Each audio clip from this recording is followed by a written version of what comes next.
ಉಡುಪಿ ಜಿಲ್ಲೆಯ ಕಾಪು ತಾಲೂಕಿನ ಪಡುಬಿದ್ರಿ ಸಮೀಪದ ಕೆಮ್ಮುಂಡೇಲು ನಿವಾಸಿ ಮಂಗಳೂರು ಕೆಪಿಟಿ ದ್ವಿತೀಯ ವರ್ಷದ ಸಿವಿಲ್ ಇಂಜಿನಿಯರಿಂಗ್ ವಿದ್ಯಾರ್ಥಿನಿ 20 ವರ್ಷದ ನಿಖಿತಾ ಅವರ ಸಾವಿಗೆ ಉಡುಪಿ ಸಿಟಿ ಹಾಸ್ಪಿಟಲ್ ವೈದ್ಯರ ನಿರ್ಲಕ್ಷ್ಯವೇ ಕಾರಣ ಎಂದು ಆರೋಪಿಸಿ ಹಾಗೂ ಮೃತ ನಿಖಿತಾ ಮನೆಯವರಿಗೆ ಸೂಕ್ತ ಪರಿಹಾರ ನೀಡಬೇಕೆಂದು ಆಗ್ರಹಿಸಿ ಎಬಿವಿಪಿ ಕೆಪಿಟಿ ಘಟಕದ ವತಿಯಿಂದ ಇಂದು ಮಂಗಳೂರು ಮಿನಿ ವಿಧಾನಸೌಧದ ಮುಂಭಾಗ ಕ್ಲಾಕ್ ಟವರ್ ಬಳಿ ಪ್ರತಿಭಟನೆ ನಡೆಯಿತು.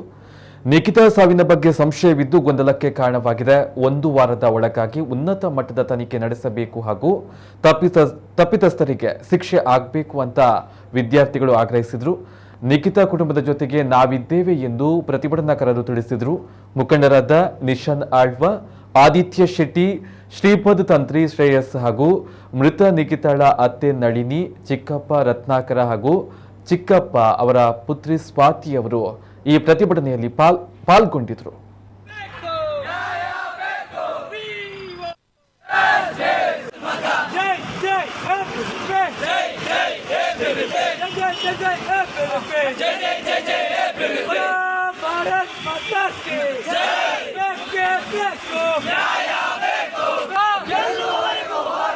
ಅಮಾಯಕ ವಿದ್ಯಾರ್ಥಿನಿಯ ಜೀವವನ್ನು ಬಲಿಪಡಿಸಿಕೊಂಡ ಸಿಟಿ ಹಾಸ್ಪಿಟಲ್ಗೆ ಹೇಳಿದಿಕ್ಕಾರ.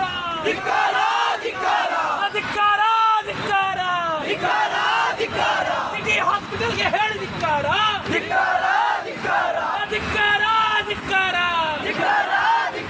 ಸಿಟಿ ಹಾಸ್ಪಿಟಲ್ಗೆ ಹೇಳಿದಿಕ್ಕಾರ. ಅಡ್ಮಿಟ್ ಮಾಡ್ತಾರೆ. ಅಲ್ಲಿ ಡಾಕ್ಟರ್ನವರು ಅವಳಿಗೆ ಚಿಕಿತ್ಸೆ ನೀಡ್ತಾರೆ. ಆದರೆ ಆ ಚಿಕಿತ್ಸೆ ಸರಿಯಾಗಿ ಬರುವುದಿಲ್ಲ. ಮೊದಲಿಗೆ ಹೇಳ್ತಾರೆ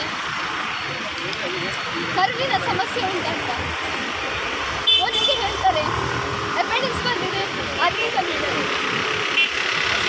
ಅವರ ನಿರ್ಲಕ್ಷ್ಯದಿಂದ ಅವಳಿಗೆ ಸಾವನ್ನು ಅಪ್ಪಿಸಿದ್ದಾರೆ. ಆ ಡಾಕ್ಟರ್ ಯಾರಿಗೆ ಮಾಡಿದ್ದಾರೆ ಪಕ್ಕ ಶಿಕ್ಷೆ ಆಗಬೇಕು. ಅವರು ಎಲ್ಲಿವರೆಗೆ ಇದು ಹೋರಾಟ ಆಗ್ಬೇಕಂದ್ರೆ ಅವ್ರಿಗೆ ಶಿಕ್ಷೆ ಆಗೋ ತನಕ ಹೋರಾಟ ಆಗಲೇಬೇಕು.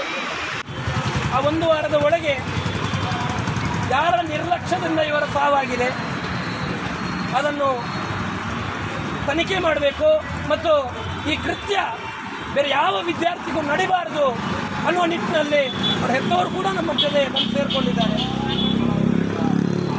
ಅತ್ಯಂತ ದುಃಖಕರವಾದ ಸಂಗತಿ.